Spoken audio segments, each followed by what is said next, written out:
The impact of knowledge conditions are influential on the success of entrepreneurs within their chosen industry. As we examine this, we're going to talk about knowledge conditions in the context of entrepreneurial industry conditions, and we're going to talk about what it takes to develop and refine those knowledge elements and understand the knowledge conditions within an industry. Specifically, when we look at industry conditions, we want to recognize that this comes right after entrepreneurial mindset, motivations, and behaviors. And it's at this stage that we can really begin to look at the elements of an industry and the rules of competition within an industry to help entrepreneurs decide what industries they may want to enter, which ones they may want to avoid, and for those that they do choose to enter, what are the rules for competition, as well as some of the common hurdles and areas to be aware of that may be tied to entry barriers to getting in and succeeding within that industry. It's in this area that we're looking at the fourth leg of the opportunity analysis canvas when we begin to think about the industry conditions. So what we mean by knowledge conditions are the amount, the quantity, as well as the type of knowledge that is required to create and deliver the industry's products or services. More explicitly, we're looking at within specific industries, what is the relative influence or importance of expertise? What's the importance of knowledge about that industry, about the products and services of that industry, versus other resources like financial capabilities or money, like location, like relationships. So industries that are characterized by high knowledge conditions would be those that are difficult. They're intellectually difficult. They're fundamentally hard to enter. Elements that have low knowledge conditions would be those that perhaps anyone could enter if they had a little bit of money or the right location or the right relationships. By example, we want to take a look at a company called Squarespace. Squarespace is a company out of the University of Maryland, founded in 2004 by a 2005 computer science undergrad. So to give you an introduction to the product and what it does and some of its core features, we'll take a look at this brief video.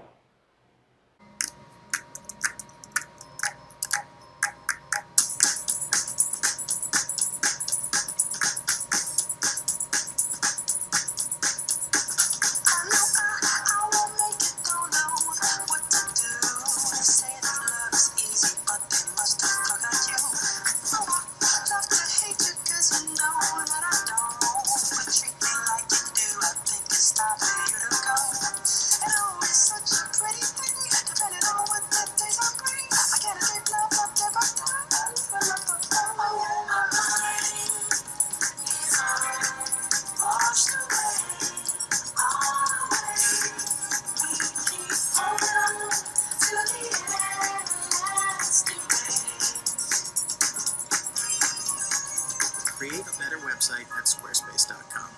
Start your free trial today.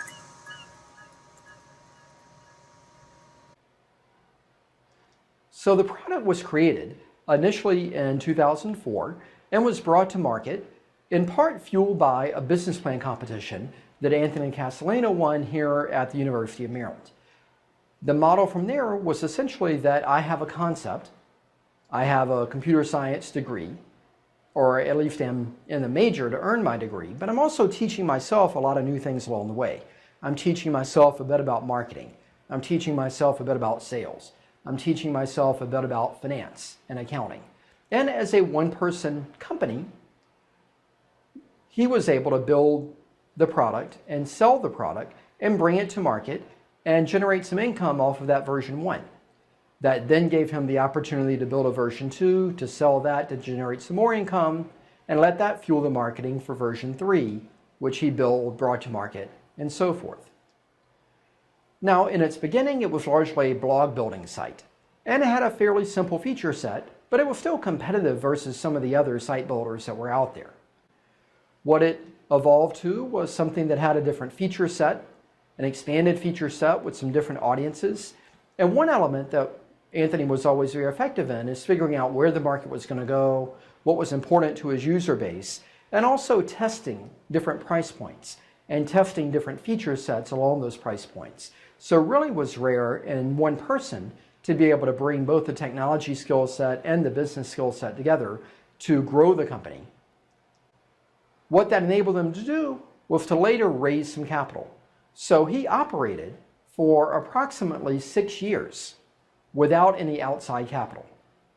He grew the product to over $1 million in revenue before he hired his first employee. So in that way, what this enabled him to do was, again, to look at something difficult. Building a software company, particularly in this era, difficult. Building and scaling it and generating a few $1 million in revenue, difficult. But what he was able to do, because he was doing the difficult but succeeding at it based on his knowledge and expertise and experience that he was building, was be very attractive, such that when he did go out and raise money, he was still able to retain majority ownership of his company. He was still able to retain over 60% ownership of his company, even though he raised $38 million to fuel the growth of it going forward. To build your knowledge, there are multiple paths, and there are paths that you can pursue. One is you can certainly learn to do things. So in that way, if you're not a technologist and you want to learn to code and develop and do things, there are programs and courses out there to help do that. There's Coursera, there's Udacity, there's edX, there are Code Academy, there's General Assembly, and a variety of other resources, some free, some paid, some online, some face-to-face, that you can build your skills in a variety of different topics. You can find co-founders, and particularly for those interested in doing a tech startup, this is what I would recommend if you're not a technologist for a few reasons. One, to learn to be an expert takes time. Two, the idea that you have might be difficult to fund and secure funding for if you don't have the right team, and the absence of a technologist on a tech team is something that investors are going to have a hard time with believing in what the company can accomplish if they don't have technical co-founders. You can hire employees. So this may be something that naturally you'll do in time, even if you do have co-founders, to build out that expertise. And not only that technology expertise, but the finance, the marketing, the sales, the business development, the other expertise that the team is going to need as well. You may partner or joint venture. We have had students from our university start very successful technology companies by partnership. They've had the vision, they've had the market insight, they've had the relationships in the industry, but they may not have had the programming talent.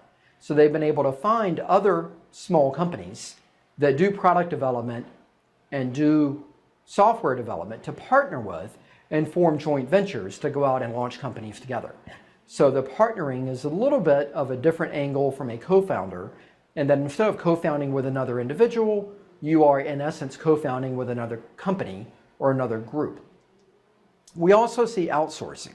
Outsourcing happens in a variety of ways. It might be through networking or through the relationship building of finding companies, particularly small companies or even individuals that can do tasks and that can do technical projects and tasks. Or it may be something that's facilitated via one of these larger online platforms like Elance and Odesk.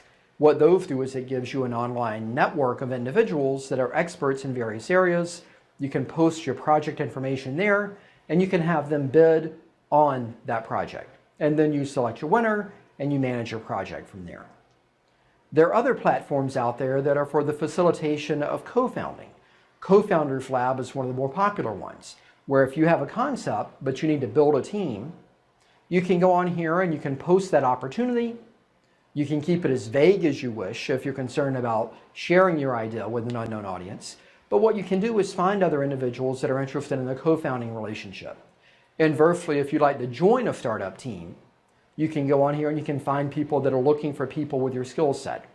If you want to be an advisor, you can find opportunities to advise startups here as well.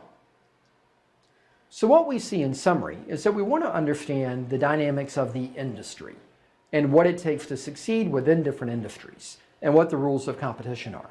We start with knowledge conditions. I think that's one of the key elements to consider, and to recognize that just because somebody has a little bit of money or the right relationship, that they can't necessarily show up and surpass you quickly. That if you have something that is knowledge-based, that is based on skill sets, and that is based on expertise, I think you have a greater likelihood of success in your venture and also being defensible to other companies that will come along later. We also want to think about how do you develop that knowledge? How do you acquire that knowledge? comes in a variety of ways. It can be learned. It can be co-foundered. It can be employed. It can be outsourced. It can be partnered. So there are a variety of different ways that you can build that knowledge and expertise within yourself or broadly for your company.